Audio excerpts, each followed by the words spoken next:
वालेकुम दोस्तों, information zone में खुश आमदीद कहते हैं। नए आने वाले अहबाब अपने इस यूट्यूब चैनल को ज़रूर सब्सक्राइब करें।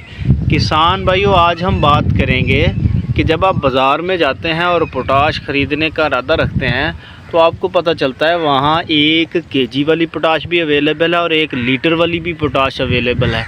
ऐसे 5 केजी की थैली भी अवेलेबल है और 5 लीटर वाली पोटाश भी अवेलेबल है। फिर 25 केजी वाली भी जो है वो पोटाश अवेलेबल है और 25 लीटर का केन भी अवेलेबल है। कोई पोश के नाम से बेच रहा है, कोई पोशश के नाम से बेच रहा है, कोई सिंपल पोटाश के नाम से बेच रहा है, कोई कैटलिस्ट के नाम से बेच रहा है। तो आपको मुख्तलिफ़ कंपनियां मुख्तलिफ़ नाम से जो है वो पोटाश दे रही हैं। जैसे एंग्रो FFC या फातिमा फर्टिलाइज़र, ये कंपनियां आपको 50 केजी का SOP या MOP का बैग देती हैं।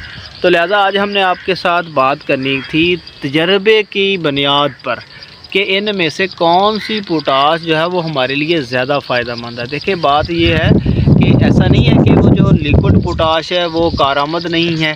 हालांकि फील्ड में अगर दस्तयाब हैं तो that is recommended after a series of experiments, तो वो भी तजर्बात से गुज़रती हुई यहाँ तक पहुँची हैं।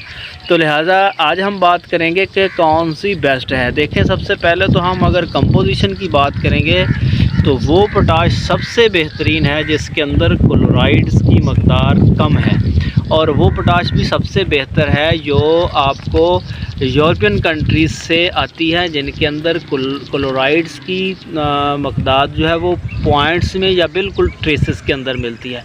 जैसे जैसे ही हम लोकल जो है वो ख़रीदते हैं या दूसरे ममालिक से मंगवाते हैं, उनके अंदर क्लोराइड्स यानी जो नमक है उसकी मकदार ज़्यादा होती जाती है और वो पोटाश जो है उसके अंदर पौधे को नुकसान पहुंचाने वाले अज्जा की मकदार भी बढ़ती जाती है।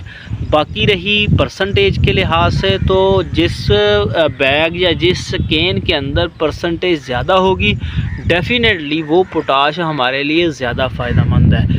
अब आते हैं झटके तरीके से। दोस्तों, किसान भाइयों ने जो पोटाश इस्तेमाल की उनमें रिज़ल्ट किन किन के बेहतरीन आए हैं। सबसे पहली बात तो ये है कि वो जो 50 केजी वाला थैला है SOP का या MOP का, नो डाउट वो बहुत महंगा है, लेकिन जिस कंपनी का भी जिस फार्मर को भी हमने देखा है या उसको इस्तेमाल करवाया है उसके रिज़ल्ट ज़बरदस्त आए हैं। ख़ास तौर पर बजाई के वक्त आधी बोरी SOP डाली जाए और फिर आधी बोरी कपास के जब फूल गुद्दी निकलना शुरू हो जाते हैं और एक एक टिंडा बन जाता है उस वक्त इस्तेमाल करवाने के ज़बरदस्त रिज़ल्ट्स आए हैं। ऐसे ही अगर हम गंदम की बात करें तो उनमें भी 2 स्प्लिट्स के अंदर उसके बाद जिसके हमने रिज़ल्ट चेक किए हैं वो दोस्तों वो लिक्विड पोटाश के जो 3 लीटर वाली है। मिसाल के तौर पे FMC के पास कैटलिस्ट के नाम से है, बाज़ अच्छी कंपनियों के पास पोश के नाम से है। फिर हमने वो इस्तेमाल करवा के देखे, उसके भी रिज़ल्ट्स बहुत ज़बरदस्त हैं और वो दोनों तरीके से अप्लाई हो रही है, फ्लड भी कर रहे हैं और उसकी स्प्रे भी की जा रही है। नो डाउट वो नीड बेस जो है उसको अप्लाई करवाने से उसके रिज़ल्ट्स और ज़्यादा अच्छे हो जाते हैं। तीसरे नंबर पे जो हमने देखे हैं रिज़ल्ट्स, लेकिन वो रिज़ल्ट्स बहुत मुतासर कुन नहीं होते, लेकिन कुछ ना कुछ फिर भी जो है वो उनकी क्रेडिबिलिटी होती है, वो दूसरों में फ़र्क डालते हैं। वो हैं जो छोटे पैकेट्स, 1 लीटर की पैकिंग या 5 केजी की पैकिंग।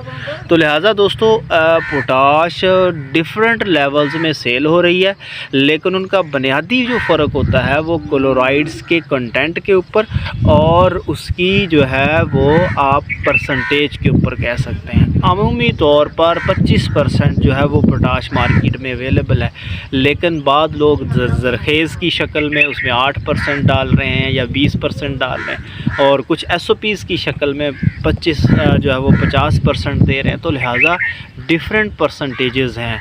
तो किसान भाइयों, कोशिश की जाए कि SOP का इस्तेमाल किसी वेल नोन अच्छी मशहूर कंपनी का किया जाए, चाहे आप दानेदार या पाउडर इस्तेमाल कर रहे हैं, चाहे आप जो है उसका लिक्विड कर रहे हैं। तो ये कोशिश कीजिएगा। तो हम याद रखें, सब्सक्राइब कीजिएगा अपने चैनल को।